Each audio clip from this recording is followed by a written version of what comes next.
Hi, I'm Robin, and I make stuff. Sometimes it's great, sometimes it's maybe not so great, and that's okay. We're here for all of it. We have wrapped up a couple of paintings for my family, and I'm moving on to the rabbit. I don't just want like a rabbit. Let's get a rabbit and put it in a garden setting. Like, that could be really cute. There's a story to it. So I found a couple different pictures of rabbits. I'm gonna kind of put them together, put the ideas, the concepts together to create a finished piece of a rabbit with some carrots. If you think of watercolor, it's kind of just like painting shapes. I'm using the DaVinci Eye App to take the photograph, put it onto my paper as a guide so that I can draw it quickly without having to spend a lot of time on the drawing. So I'm wanting to get those shapes onto my paper so that I can then paint that shape. I have a whole video about how I use that app in detail, so be sure to check that out. Let's get into the bunny rabbit painting. I found two images of a rabbit, the one on the left and then the one on the right. I put them together to create my final drawing and a guide of what to paint. So the first thing I'm going to do is kind of drop in this background area, and as you can see from my guide, my reference, there isn't any information, so I'm going to kind of make it up. So I started by putting some water on there because I'm going to do some wet and wet, and then I mixed up some different variations of green. I honestly can't remember what I used, probably rich green gold and maybe some undersea green, and mix those together and just kind of creating this soft background here around the rabbit. I'm not worrying too much about where the carrots are because, as you can see from my reference, the carrot tops are also green. So just kind of a light background in here, and then I come in with some darker green, like undersea green. While the paper's still wet, I'm going to cover up my main area and then do some splatter work. It's really easy to do that. All you have to do is get some wet paint on your brush. It needs to have enough water in there that you can tap your brush lightly and it kind of drops onto the paper. When the paper is still wet, like mine was, it will definitely soften versus leaving very circular dots. I'll show you how to do more circular splatters here in a little bit. For the rabbit, he is white. And so I'm really trying to pay attention to where the shadows are and using that to leave the white. I'm painting around the white and leaving as much white as possible to communicate that there is a white rabbit here. So I'm really focusing on those darker areas, the pink for the ears, some around the eyes, some around the nose, and really just layering. That's kind of my go-to on all of these paintings that I do, is layering, layering, layering. I never know exactly how light the paint is going to dry. Of course, it always dries lighter than when you put it on the paper, so remember that. The way that I mix up my gray, I've talked about this before, is ultramarine blue and a brown, typically a burnt sienna or burnt umber, something like that. And that creates a nice kind of gray color. Sometimes you can drop some red, like a alizarin crimson in there, and to give it more of a cooler tone versus a warmer tone. But that's how I'm mixing up my gray. And then just different levels of water to make it lighter or darker. Just kind of focusing, as you can see in the little close-up of this bunny rabbit, the darker areas really around the ear tops, right? The tips of the ears, which I'm kind of focusing on, and laying in those details of the dark and just kind of layering, layering, layering. And then around the eye, behind the eye, underneath the nose where the mouth is, and then there's some pretty dark areas around the fur, around its like snout, nose area. It's kind of these like little sharp areas of fur. So paying attention to those, and then you can also see where those big puffy cheeks are. There's some shadow behind those poofs. And so focusing on that to then give that some dimension. He's kind of looking like an evil rabbit, but I promise it's going to be cute when we're all done. I can go really dramatic here underneath the mouth, but layering, and then I'm using a smaller brush to put in some very fine lines. I put in a base coat on that eye, and we're going to come back. You can see in the photo on the right that it's a blue. It's more of a blue, and I'm going to get to that as we kind of build these layers. So now with a stiffer bristle brush, I will put a link to what this brush is in the description, but I'm lifting out and softening some of these edges where I want it to feel softer and maybe not so rough or hard in terms of the edge. And so you can do that by just getting your brush clean, like a clean wet. So wet it, clean it off, and then dab it on some paper towels or a rag or something to get a lot of that water off. And then you can just sort of start to rub in that area and remove some of the paint.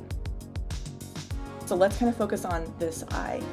Putting this outside darker detail in here, making sure that I leave a tiny little dot in there because I want there to be some reflection. That's kind of the magic of eyes. If you haven't done a lot of eyes, leaving a white spot or a couple of white spots will really show that it's alive and there's some glare to it, it's glossy and reflective. I did soften up the edge where the rabbit is because you can see it's a little bit out of focus as it gets further away. That's pretty normal. So I used that same stiff bristle brush and lifted some of that paint out.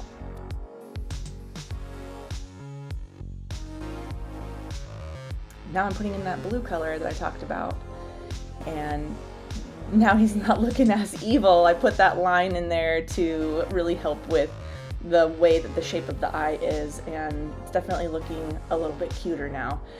So some of these finer little details, little bits of hair, little lines, little dots around the nose, those are all the things that I kind of do at the very, very end. Once I feel like the major areas look pretty good, but he's definitely getting cuter. So again, kind of going in with the darker colors in the areas that I feel like could be darker, or I want to pop that white out just a little bit more. Put some of the red in there for the veins that you can see through his ear. And now I'm going to move on to the garden.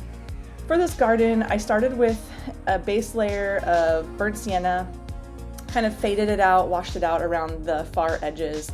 And then I'm just gonna kind of drop in some varying colors here. I have some, grays and some burnt umbers. I'm gonna let that dry. And then I came back and did the grass. So the grass is going to be darker, a little bit more detailed, so always starting with that underlayer. I put some darker green in there, and then I'm going to come back and put even darker wisps of green in there. Once it's kind of, dried, then I'll do the very, very dark blades of grass because I want them to really, really pop. And so as you can see, as I'm putting it in there while it's still wet, it's definitely kind of spreading out and bleeding. Then while it is still wet, I grabbed my credit card, which is a great trick, and just kind of scraped some of that paint off while the paper was still wet. There's definitely the right time to do that, and you kind of have to play around with it. If you do it while it's too wet, you're going to just make the paper so that it sucks in more paint and you'll get darker scratches. If you do it during the right timing when it's not super wet, but you can tell that it's just a little bit damp, you'll be able to move the paint away, which will reveal some of the paper underneath. So, fun technique, play around with that a little bit. I'm going to start working on these carrots by putting a base color of orange in there, which is just cadmium orange. Then building up the darker values on the back side of the carrot. Lifting out some of those colors, put a lighter part at the top. You can see my reference photo that the top of that carrot is actually lighter. But the sun, or whatever our light source is coming from the right side, and then casting shadows across the left side. So that left side of the carrot needs to be dark. Same with the leaves of the stalks of the carrot. And that shadow should cast along the ground as well. It makes it feel like it's in the ground. That's really important. So I went in with a green, and then I'm gonna come back with a darker than that green. I used so many greens that I don't know which ones I used in this exact painting, but now you can see I got a smaller brush and trying to do some, finer details, some darker colors, and that will give this feel that there are leaves kind of behind the front leaves, which I think is really important. So then even a darker green that looks like maybe an undersea green or perylene green. Those are some of my favorites. And then mixing up some darker oranges and making that left side darker will give it some dimension. And same with the grass. I put some really darks in there. I'm going to come back and do the same with the carrots and just start to really give that depth and contrast, which is important. And kind of doing the same and pretending that there's, some rocks, some pebbles, some of that going on in this dirt, just in the front. I don't want to do too much because as things get farther away, they start to have less detail. And then here's my final splatter. They did not spread like the splatters on the left, but they will dry and become a little bit lighter. I did suck up some of the color so that they were lighter. And coming in with my gel roller pen to put the final whiskers in there, a few little extra strands of hair. This is another great trick. I suggest having these pens on hand because they're really great for those fine white details that you weren't able to leave when you were painting. Can be a total game changer. That or a pastel pencil, or even just a white pencil. And this is it for the final details of this cute little bunny rabbit, putting in those final pieces of fur around the outside, around the ears, some details around the whiskers. That's about it. So let me know what you think about this cute little bunny rabbit. Thanks for hanging out with me and watching me paint this bunny rabbit for my niece. I hope that it's everything she could have hoped and dreamed for. I hope you enjoyed watching it. Make sure you like and subscribe to my channel to see more stuff that I make. Thanks for watching all the way till the end, and join me next time while I make stuff. They wonder how I do it like that. 7 flex on the jacks on that.